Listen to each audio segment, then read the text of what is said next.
Hello everyone, and now we will start a revision discussion on expected credit loss model and subsequently will conclude with hedge accounting. Expected credit loss model is impairment model for financial assets. This was introduced post 2008. Earlier accounting standard IS 39 provided incurred loss model for impairment of financial asset, which was subsequently changed under IFRS 9, and now it is expected credit loss model. There is a vast difference between two.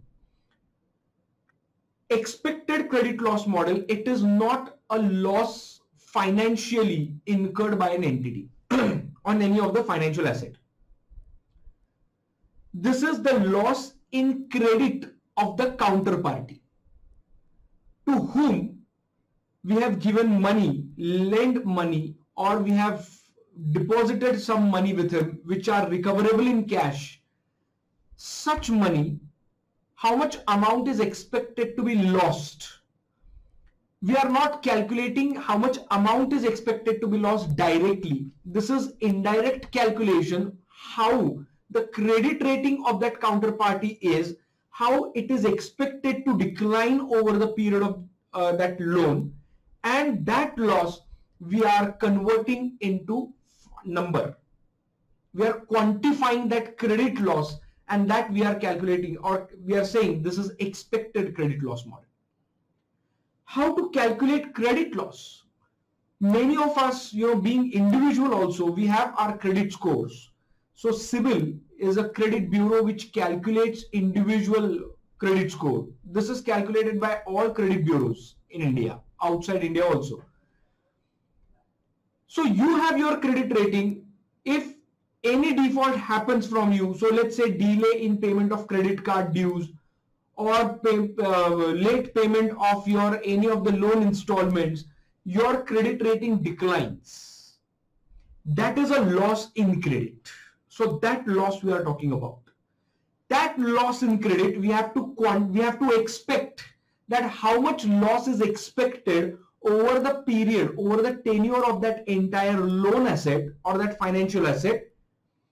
That loss we have to quantify in numbers, financial number, to be accounted in the books, and that is called as impairment of financial asset. So the question is how to calculate the credit loss, how to monitor that, and how to quantify that. So that we are going to see. Which financial assets are covered within the expected credit loss model? Number one, all financial assets which are under amortized cost category. Second category is FVT OCI category. However, within that, only debt investments which are classified under FVT OCI category are covered. Lease receivables, then you have contract assets, then financial guarantees. If those are classified either as amortized cost, then only it will be considered for expected credit loss model. On which financial asset expected credit loss model is not considered? Number one, you cannot calculate expected credit loss model on financial asset classified under FVTPL.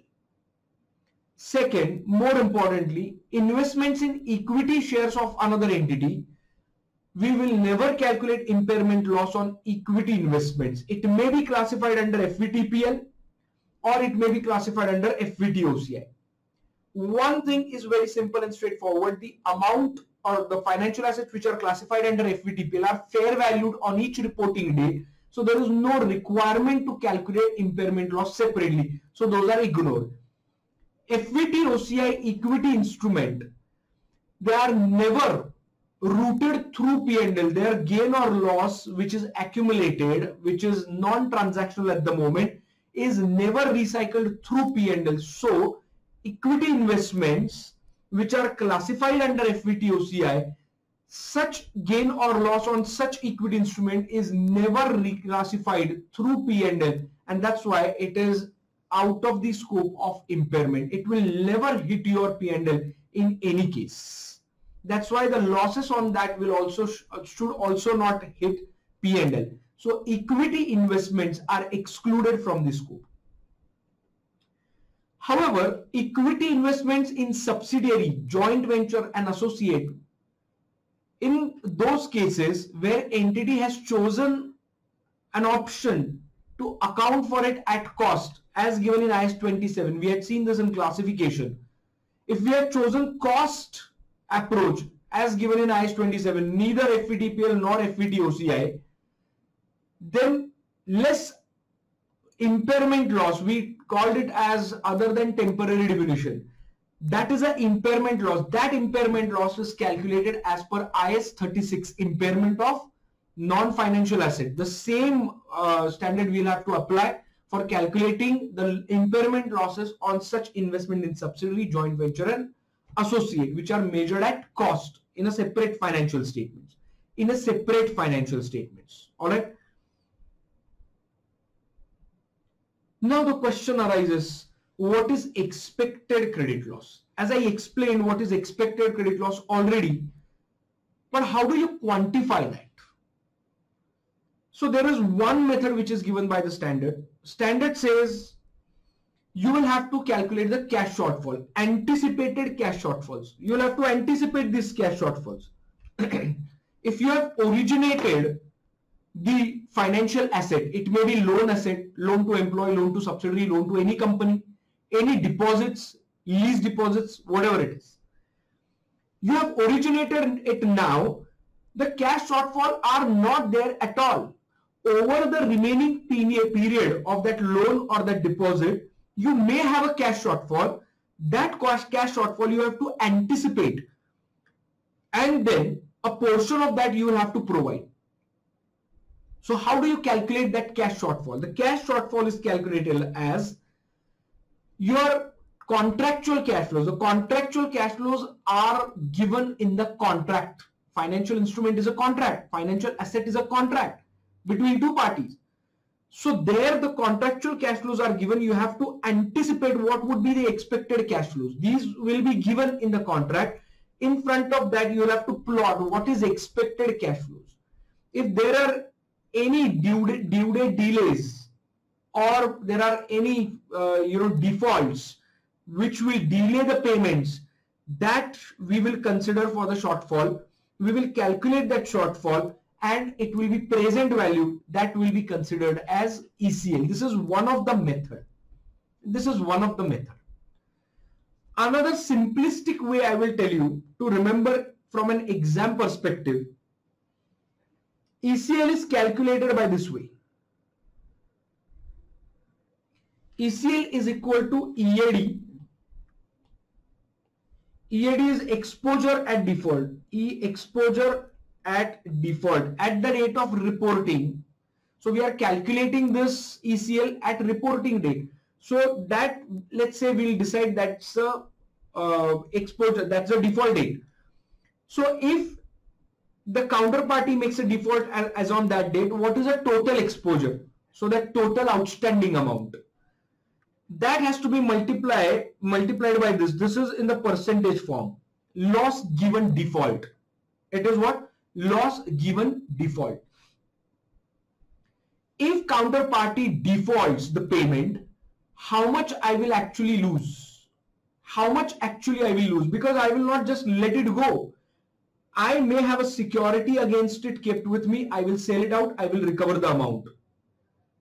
It may not be the full amount. If I've given a loan of rupees 1 lakh, I probably, recover only 75,000. 25,000 might be lost. But again, what I do, I intensify my efforts to recover. And out of that 25,000, let's say I'm able to recover balance 5,000 out of 25,000. So total recovery is 80,000. So loss given default. He has made the default. However, I could recover some amount of it, and loss is only 20,000. So that's the loss. So 20,000 on 1 lakh. So that loss given default is 20%. Now this loss given default is you're assuming when, as on the reporting date, when you are calculating this as on the reporting date, you have just originated the loan tenure is still there, he is not fully defaulted yet, or he is not even defaulted at all, then you are just anticipating in case he defaults. There is a 100% probability if he defaults, then how much I will lose? I will lose 20%. But tell me, what would be the probability of such default? He may not default at all. He may default. There may be few chances of his default. So his default chances, again, this is in the terms of percentage. You will have to calculate this. So let's say 10% based on the historical data. You have calculated this as a 10%. Correct? So this complete picture will give you expected credit loss provision as on reporting date. This will give you a complete provision of ECL as on the reporting date. So this EAD, let's say it is 1 lakh multiplied by 20% multiplied by 10%. So this 20,000 multiplied by 10% becomes 2,000 as my expected credit loss. This 2,000 becomes my expected credit loss as on the reporting date out of entire amount of 1 lakh rupees. Standard says every financial asset will carry expected credit loss right from day one. It's just that you have to provide on the first reporting date after recognizing that financial asset. This is very important. Even if default has not occurred, you will have to provide this loss. But then how much loss will have to provide? This will be a hardship. This is a new loan which has been originated. So standard says there are 3 approaches how to provide for the expected credit losses. So the first approach is a general approach which is applicable for all financial assets except receivables. For receivables, you have simplified approach mandatory. For lease receivables, you have a policy choice whether to go for the simplified approach. And third approach is for the credit impaired assets, which are credit impaired at its origination, while purchasing, while investing itself. I know that this asset is impaired and I'm purchasing it. So that's the third one. First one. Now this is a normal financial asset. Out of this 2,000, how much loss I have to provide? Because it's just the first reporting date, 1 month has lapsed from its origination. How can I provide 2,000 as a loss on that financial asset? So standard says, under general approach, you bifurcate this loss. You bifurcate this loss between 12 months expected credit loss and lifetime expected credit loss. What you have to do? It means, let's say your EAD is 1 lakh, exposure at default, multiplied by loss given default is 20%, multiplied the PD which we have considered is 10% is a total PD over its entire tenure. So let's say loan is for 10 years, then the loss default or the chances of or probability of default is 10% over a lifetime of 10 years. So it means in next 12 months, that probability is even lesser. And that's why you bifurcate it so that you don't have to provide it for a higher amount. So this PD is actually bifurcated into 12 months PD and then lifetime PD. LT is a lifetime PD. So that 10%, probably 12 months expected credit loss, you might have 5% and here it may be, let's say 12%. Maybe 12%. Then for the first reporting date, whenever there are no indication, whenever there is no increase in credit risk, so this is day 1 and this is first reporting date. This is first reporting date. The time which has lapsed between this is, let's say, 6 months. There are no indications of increasing credit risk. The credit risk which was there at this time is exactly same. The credit rating of the counterparty is, let's say, 800. And here on a first reporting date, the credit rating is, let's say, 790. So credit rating has not been declined significantly.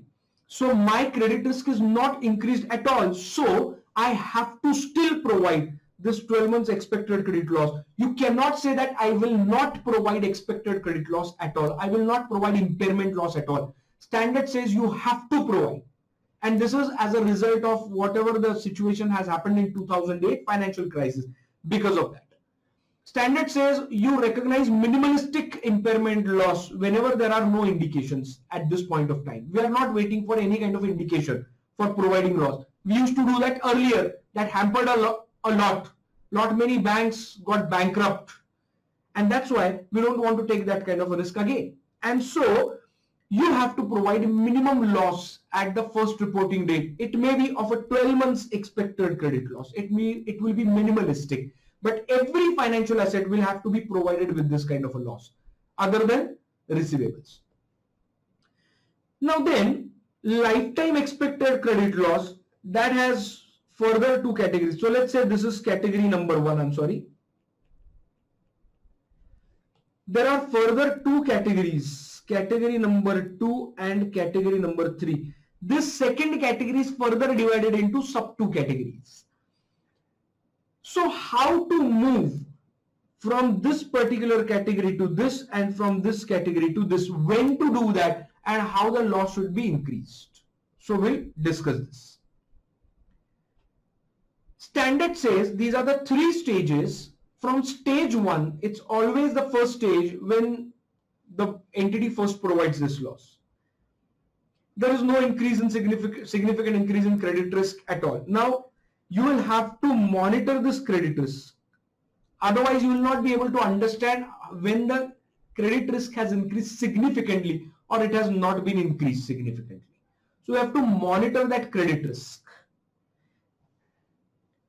In this case, it moves from stage 1 to stage 2 whenever there is a significant increase in credit risk. Significant increase in credit risk. Standard does not define how to measure that. Standard says that every entity will have to define its own mechanism to monitor the credit risk. However, it gives a rebuttable presumption saying that if any dues are past due 30 days, if any loan is 30 days past due, then there is a significant increase in credit risk. You will have to move the provision of impairment from stage 1 to stage 2. Stage 2 again, as I said, has been bifurcated into 2. So we'll say stage 2 and stage 3. Now from stage 2 to stage 3, we will move only when the asset is now credit impaired. Asset is now credit impaired. There is actually loss which is incurred by that entity. In stage 2, there is still loss has not been incurred. The due date has been passed by 30 days. And that's why it has been moved from stage 1 to stage 2. But in stage 3, there is actual loss which has been incurred by that entity and that asset is credit impaired. There is again a rebuttable presumption by the standard which says if any loan is past 90 days past due, then that loan is now credit impaired. You will have to move your provision from stage 2 to stage 3. How to calculate and what is the difference between 1, 2 and 3? How will we calculate? Now let's say amortized cost is calculated like this. This is normal calculation. We'll record it at fair value. We'll accrue interest at effective interest rate. We'll receive the amount. We'll receive the amount on that financial asset, correct? That resultant amount is called as a gross carrying amount. We called earlier this amount as a amortized cost. But for amortized cost, we have to reduce expected credit loss provision, and then you will get this amortized cost.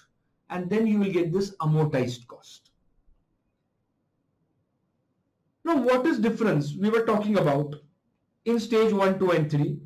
while you calculate this interest accrue, while you calculate this interest, this is calculated in stage 1 and stage 2 on gross carrying amount.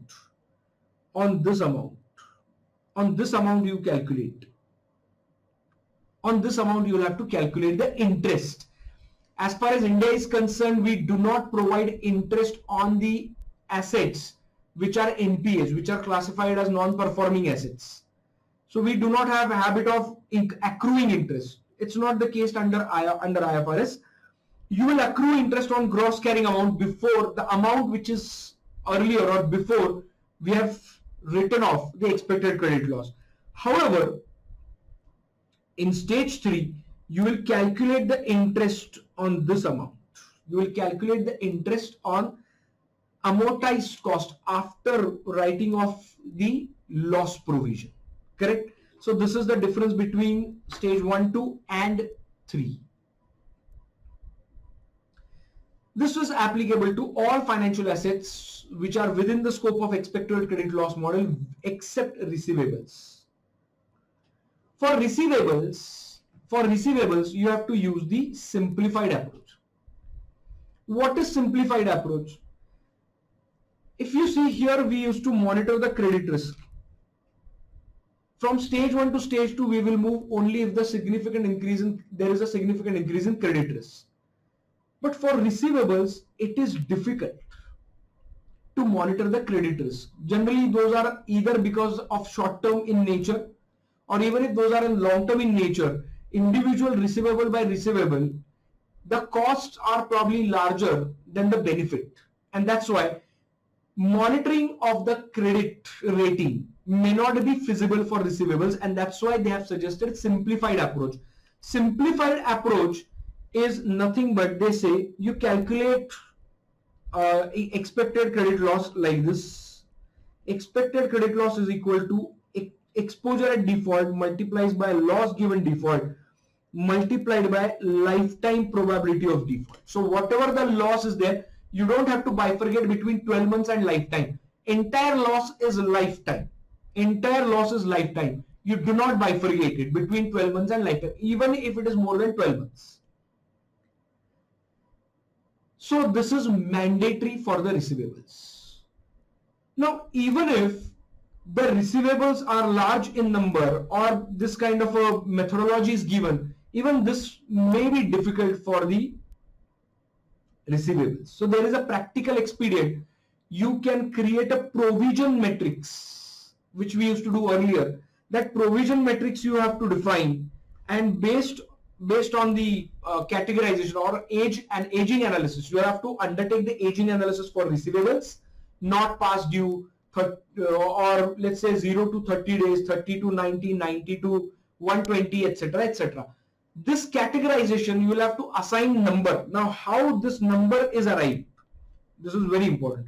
Earlier, we used to have some kind of a percentage based on a historical data. Now here, this percentage must be based on historical data as well as the futuristic information. Historical data can be found out by methodology of calculating flow rates. Which receivables from not past due are getting flown to 1 to 60 days? Which receivables from 1 to 60 days are getting flown in 61 to 180 days? That gives us the default percentage. That default percentage is a past percentage. That past percentage will have to regress with the futuristic economic data.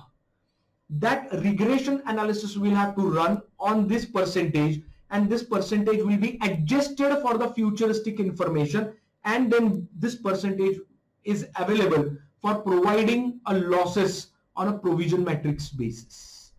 These rates, earlier we used to have a constant rates.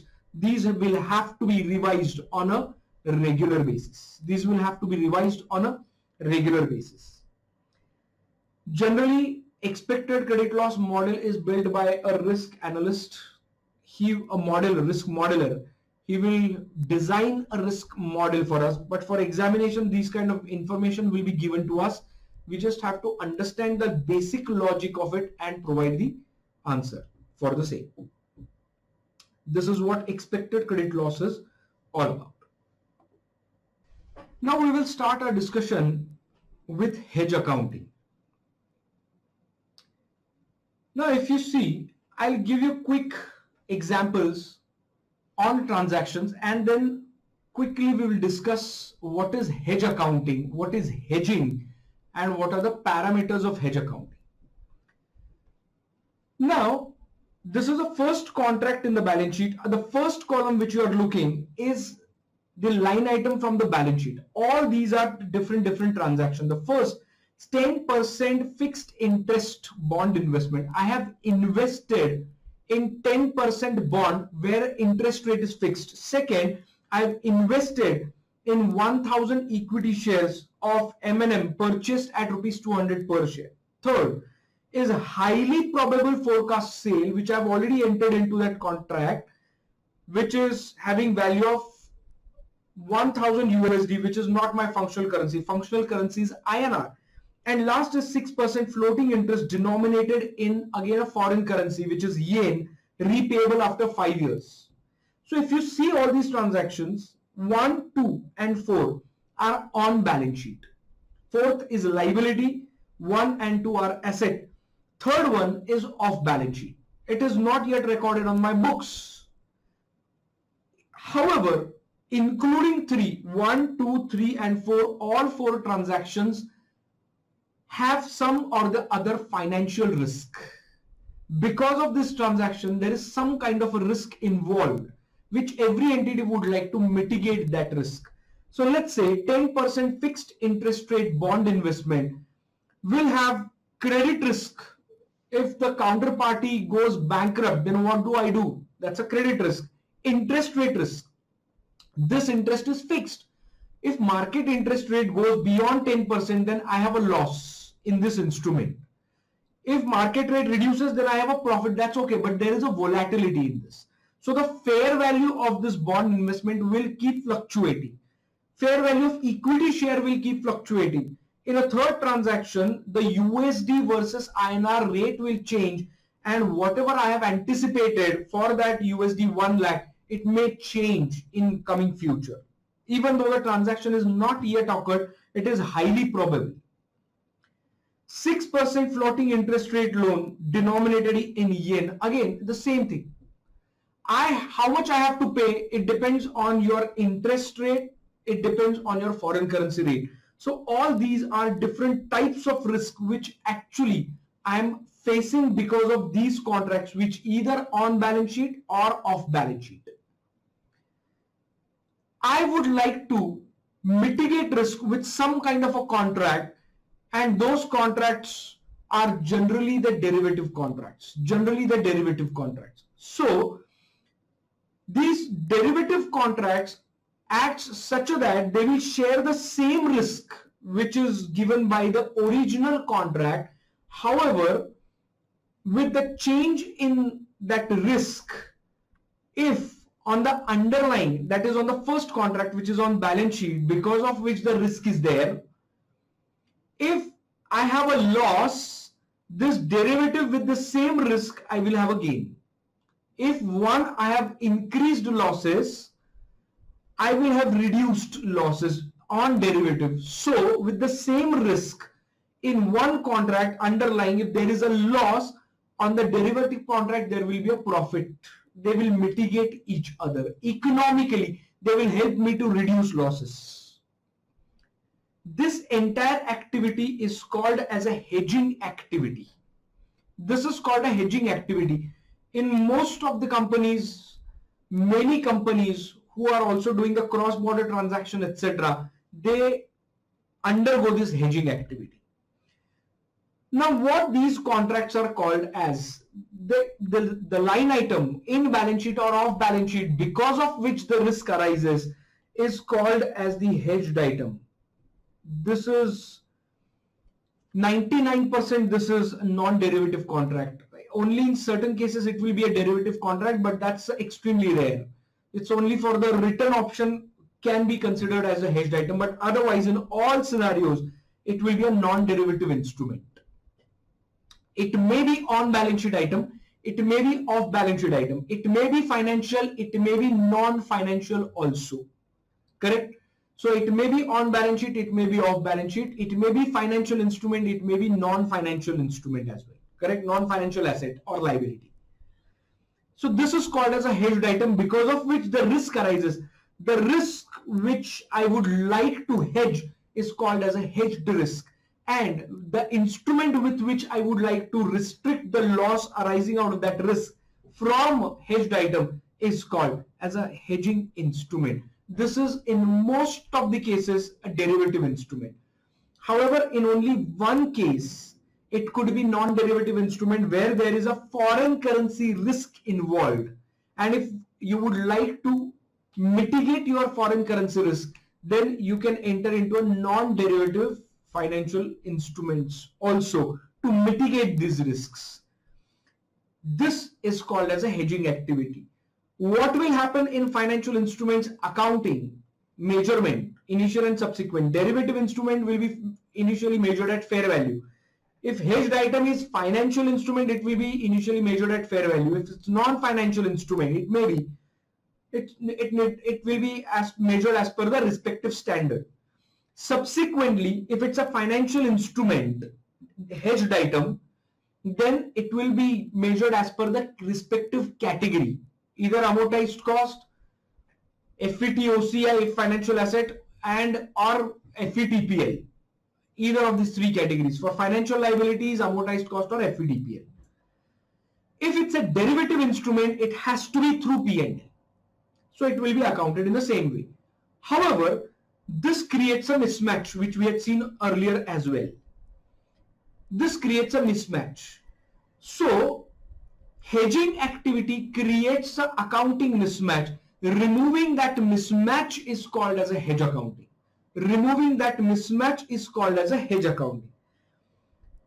However, if this mismatch is appeared at inception, at the beginning, then you have one more choice. Instead of following hedge accounting, you can actually designate this hedged item to be measured under FVTPL. So derivative will be measured through FVTPL, hedged item will be measured through FVTPL, accounting mismatch is removed. But this mismatch is not there at inception. Then you cannot follow that technique of designation. You have to follow hedge accounting to remove the accounting mismatch. So other than hedge accounting, there is only one way, but that one way is applicable only when that accounting mismatch is there at inception. An entity opts the choice of designating hedged item to be measured under FVTPL. If that is not the case, then you do not have choice but to follow hedge accounting for removing the accounting mismatch.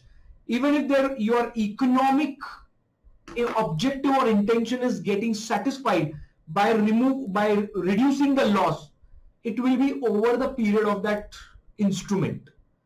That will not appear on each reporting date in the financial statement. You may achieve your economic objective of reducing the losses which are arising from hedged item because of the hedged risk.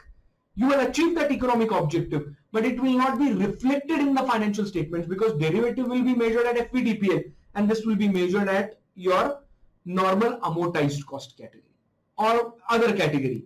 So this will give a mismatch, and removing that will be actually reflecting that in my financial statements.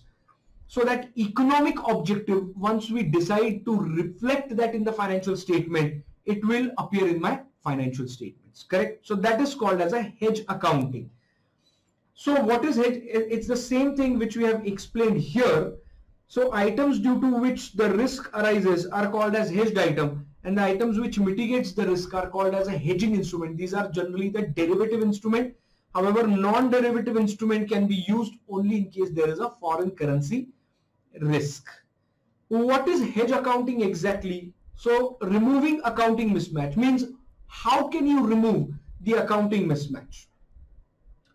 Accounting mismatch can be removed by number 1 method and number 2 method. Number 1 is remeasure both items from which risk exposure arises. Risk exposure arises. It is hedged item. And instruments used to manage the risk. This is hedging instrument. This is hedging instrument. This is hedging instrument. Both you measure through P&L. So gains and losses will meet each other in P&L. Your economic objective is also reflected in P&L. One will have gain, other will have loss, or that other will have gain, the one will have loss. So it will mitigate in P&L, and the P&L volatility will be reduced, and that volatility will not be there. This will not exactly match. This will not exactly match.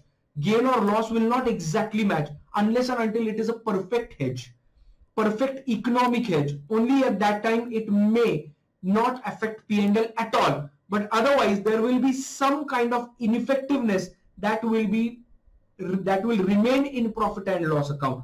So this is generally called as a fair value hedge. Method 1 is a fair value hedge.